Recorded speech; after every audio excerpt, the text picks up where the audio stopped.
నేను YCP leaders పెట్టిన press మీట్లు చూశాను. ఇక బానిసత్వానికి బ్రాండ్ అంబాసిడర్గా బిహేవ్ చేస్తున్నారు మీరు. వైసీపీలో ఉన్న కాపు లీడర్స్ ఎవరైతే ఉన్నారో మీకే చెప్తున్నాను. ఆ బానిసత్వానికి బ్రాండ్ అంబాసిడర్ అని నేను ఎందుకన్నానంటే రండి మీకు చూపిస్తాను. రండి. నిన్న పంతో నానాజీ గారు ఒక ప్రెస్ మీట్ పెట్టారు. పంతో నానాజీ గారు ప్రెస్ మీట్ పెట్టి వీళ్ళు చిరాకు పెడతారు కదా వైసీపీ వాళ్ళు జనరల్గానే. ఎక్కడో ఒక ఆయన చనిపోతే ఓ సాయి కృష్ణ అనే అబ్బాయి చనిపోవటం పెట్టి దానికి సిఐ గారు కారణం అవటం ఏంటి, దానికి పవన్ కళ్యాణ్ గారిని కూటమి ప్రభుత్వం తిట్టడం కోపం వచ్చింది ఆయనకి. అయితే ఆ కోపంలో ఆయన మాట్లాడుతూ నా కొడుకుని రమ్మనంటే ఇక్కడ పోటీ చేయమన్నారు. అంటే చివరిలో ఆయన అప్పటికే దాదాపు చాలాసేపు ప్రెస్ మీట్ అయిపోయిన తర్వాత చివరిలోకి వచ్చేటప్పుడు ఒక మాట ఫ్లోలో వచ్చేసింది. అయితే ఆ మాట కూడా ఆయన అనకుండా ఉండాల్సింది. ఎందుకంటే మనం ఎంతసేపు వాళ్ళు చేస్తున్న అన్యాయాలు బయటపెడితే చాలు, పర్సనల్గా తిట్టడం ద్వారా వాళ్ళ మనోభావాలు గాయపడడం తప్ప మరొక ఇది ఉండదు, దానివల్ల లాభం ఉండదు, ఉపయోగం ఉండదు. అయితే ఫ్లోలో వచ్చేసింది. అది ఫ్లోలో వచ్చేస్తే ఏమంటే వంగ గీత గారు వచ్చి ప్రెస్ మీట్ పెట్టేసి ఏంటి పంతో నాని గారు ఎలా తిడుతున్నారంట. ఆయన ఎవరు పేరు నాని గారు వచ్చేసారు, ఇంకొక గుడివాడ అమర్నాథ్ గారు వచ్చేసారు, మరొకరు వచ్చేసారు. ఇక అందరూ వచ్చి పంతో నాని గారిని తైది తిడుతున్నారండి. కురసాల కన్నబాబు గారు ఈయన కూడా కాకినాడే.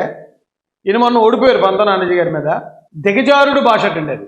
దిగజారుడు భాషని గౌరవ మాజీ మంత్రివర్యులు కురసాల కన్నబాబు గారు వచ్చి ఖండించేశారండి.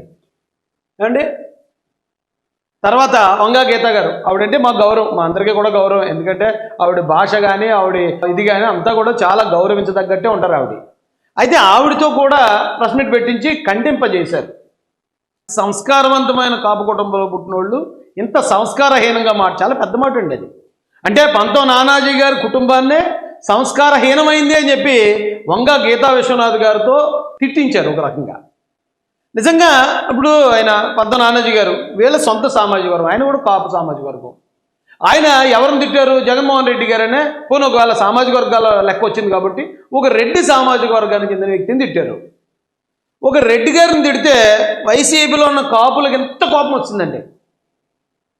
మొత్తం కుటుంబాన్నే మొత్తం సంస్కారహీనం అనేంత స్థాయికి వంగా గీత గారితో మాట్లాడించారు.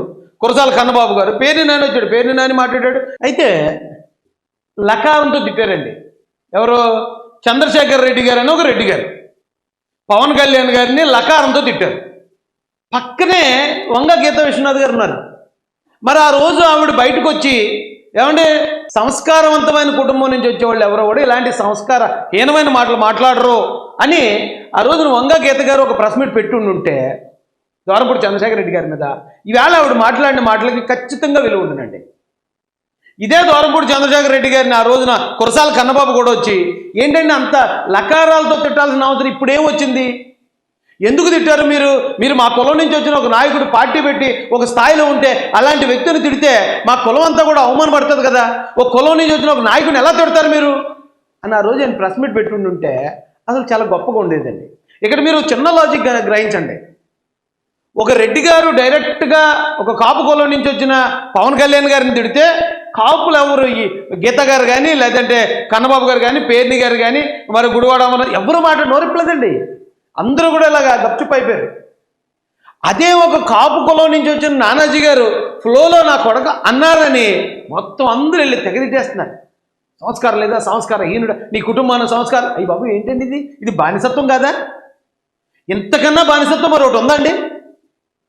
రోజారెడ్డి గారు ఆవిడ ఎలాంటి మాటలు మాట్లాడేదండి పవన్ కళ్యాణ్ గారిని.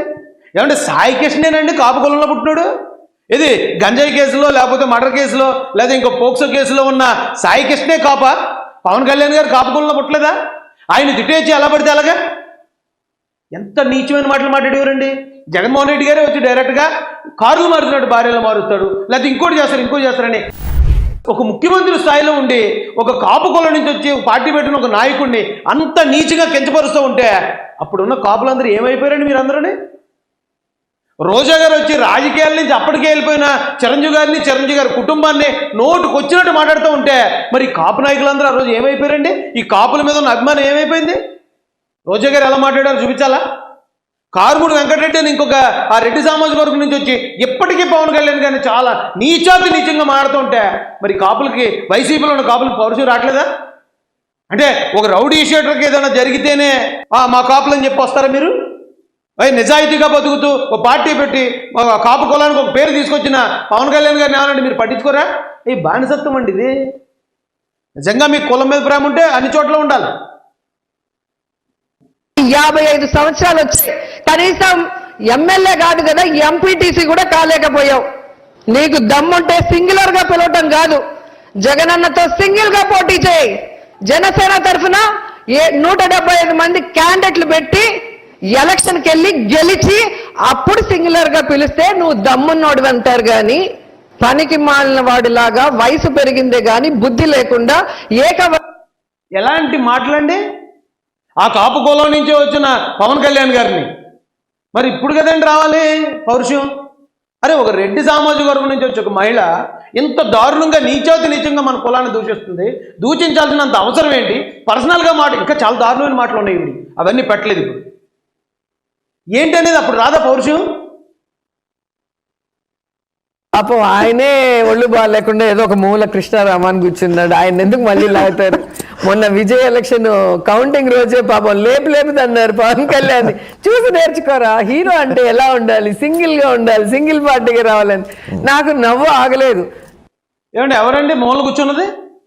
11 సీట్లతో మూల కూర్చుని అసెంబ్లీకి కూడా వెళ్ళిన ఎవరు? అంటే రోజా గారికి వాళ్ళ సామాజిక వర్గమైన జగన్మోహన్ రెడ్డి గారు అంత దారుణంగా ఓడిపోయినా అది ఓటమి కాదు.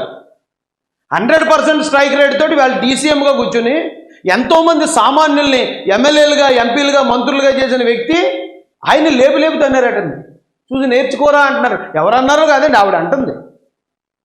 విజయ్ గారిని చూసి జగన్ గారు నేర్చుకోరట, విజయ్ గారిని చూసి నేర్చుకోలేడు. ఆల్రెడీ విజయం సాధించున్న వ్యక్తి అంత నీచంగా కించపరిచి మాట్లాడుతూ ఉంటే మరి కాపు నాయకుల పౌరుషం ఏమైపోయిందండి? ఒక రెడ్డి గారిని, జగన్ రెడ్డి గారైనా ఒక రెడ్డి గారిని పంతో నానాజీ గారు ఒక్క మాట అంటే ఇంత పౌరుషం పొడుచుకొచ్చేస్తుంది మీకు. ఇది బానిసత్వం కదా? మీ కులాన్ని తిడుతున్న ఆ రెడ్డి సామాజిక వర్గం నుంచి వచ్చి మీ పార్టీలో వాళ్ళే మీ కులాన్ని తిడుతున్నా మీరు పట్టించుకోరు, మీకు కోపం రాదు.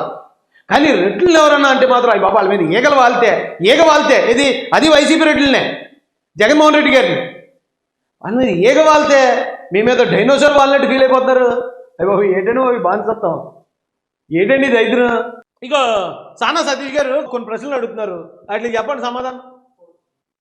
కాకినాడ జిల్లా నడిబొడ్డులో కాపులు ఎందుకు పనిచేయరు, కాపులకు ఏ విధమైన రిజర్వేషన్ అక్కర్లేదని బహిరంగంగా ప్రకటించాడు ఆ రోజు ఎలక్షన్ ముందు. ఆ రోజు ఏం చేశారు వీళ్ళందరూ? ఈవేళ వాళ్ళు వచ్చి ఏదో జరుగుతుంది అంటే ప్రతి చిన్న విషయాన్ని రాజకీయం. జగన్మోహన్ రెడ్డి దగ్గర ఒక టీం ఉంటుంది. వీళ్ళు ఏంటంటే ఎవరన్నా చనిపోతే ఆ శవం దగ్గరికి వెళ్ళి ఇతనికి కులం ఏంటి, కాప, కమ్మ, రెడ్డ చూసుకుని దాన్ని రాజకీయం ఎలా చేయాలని చెప్పి చూస్తూ ఉంటారు. ఇదే పద్ధతిలో మొన్న లాకప్ డెత్ అని చెప్పి ఇదని చెప్పి ఒక హడావిడి చేశారు.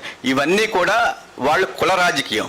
మీకు పర్టికులర్గా చెప్పాలంటే ఇదే త్రిమూర్తులు కోనసీమలో 2 కులాల మధ్య ప్రశాంతంగా ఉన్న కోనసీమలో జగన్మోహన్ రెడ్డి చుచ్చు పెడితే ఈ త్రిమూర్తులు ఆ రోజు ఏం మాట్లాడలేదు. 160 మంది కాపుల్ని అరెస్ట్ చేశారు ఆ రోజున. ఆ రోజు ఈ త్రిమూర్తులు వైఎస్ఆర్సీపీలో ఉన్నారు కదా, ఆ 160 మంది గురించి ఏమన్నా పోరాడా? ఈవేళ కోనసీమలో అతను కాపు సభ పెట్టమనేది సిగ్గుచేటు.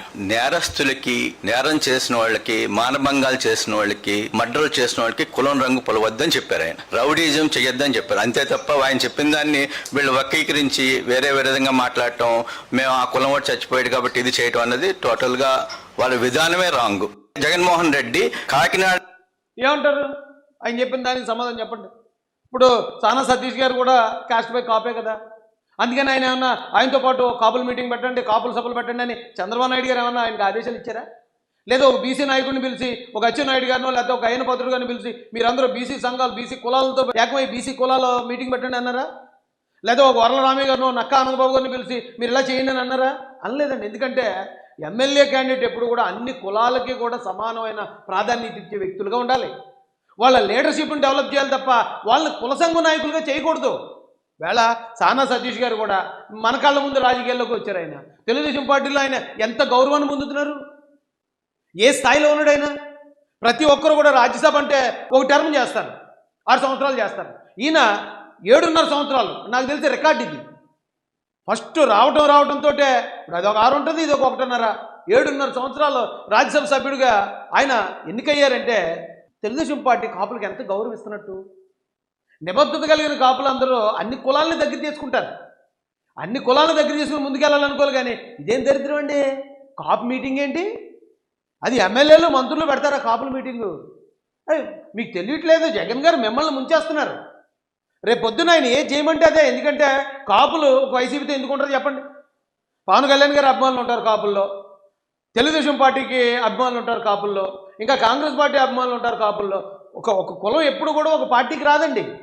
మీరు ఎంత కుల సంఘం మీటింగులు పెట్టండి, ఎంత కులాలను రెచ్చగొట్టండి, ఎక్కడో జరిగిన వాటిని తీసుకొచ్చి కులాలకు ఆపాదించి వైసీపీ ఎంత డ్రామాలు చేసినా ఒక కులం ఎప్పుడు ఒక పార్టీకి ఉండదు. ఆ విషయం తెలుసు కనుకే జగన్మోహన్ రెడ్డి గారు ఎప్పుడు రెడ్డి సంఘం మీటింగ్ పెట్టించారు.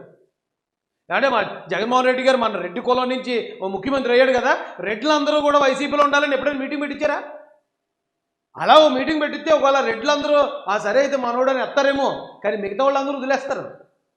ఇది రెడ్ల పార్టీలా ఉంది, అయితే రెడ్లే కోటేస్తారులే, మరి మేమెందుకులే అని చెప్పి ఆగిపోతారండి. ఇప్పుడు ఈ కాపు లీడర్స్ ఎవరైతే ఉన్నారో, రండి కాపులందరూ మనం కలిసి ఉందామంటే రేపొద్దున మీకు బీసీలు ఎస్సీలు అక్కడ ఉన్నవాళ్ళు మీకు ఎమ్మెల్యేలుగా మీరు పోటీ చేస్తే మీకు ఎందుకు ఓట్లు వేయాలి? అరే ఈ చిన్న లాజిక్ ఎందుకు అర్థం చేసుకోలేకపోతున్నారండి మీరు? మీకు అర్థం కావట్లేదు. అంటే అది కాపు ఆత్మీయ సభ కాదు, రాజకీయ నిరుద్యోగుల ఆర్తనాద సభ అని నేను చెప్తా.